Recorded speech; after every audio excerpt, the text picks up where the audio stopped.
ஊழலையும் மது விலக்கையும் முன்னிறுத்தி எதிர்வரும் சட்டமன்ற தேர்தலை மக்கள் நல கூட்டணி சந்திக்க உள்ளதாக மதிமுக பொதுச் செயலாளர் வைகோ தெரிவித்துள்ளார். தூத்துக்குடியில் செய்தியாளர்களிடம் பேசிய அவர், ஊழலுக்கும் மதுவுக்கும் திமுகவும் அதிமுகவுமே காரணம் என குற்றம் சாட்டினார். எனவே இவ்விரு கட்சிகளும் மீண்டும் ஆட்சிக்கு வரக்கூடாது என்ற எண்ணம் தமிழக மக்களில் 65% பேரிடம் உள்ளதாக அவர் குறிப்பிட்டார்.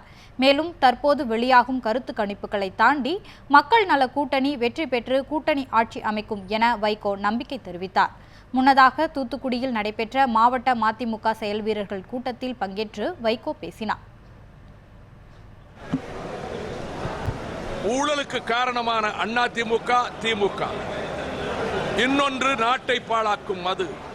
இந்த மதுவுக்கு காரணமாக இருக்கின்ற திமுக, அதிமுக. இதுதான் எங்க மக்கள் நல கூட்டணி பிரதானமாக எடுத்து வைக்கின்ற இந்த தேர்தலின் முக்கியமான பிரச்சனைகளாக இந்த இரண்டு பிரச்சனைகளையும் தான் நாங்கள் முன்வைக்கப் போகிறோம்.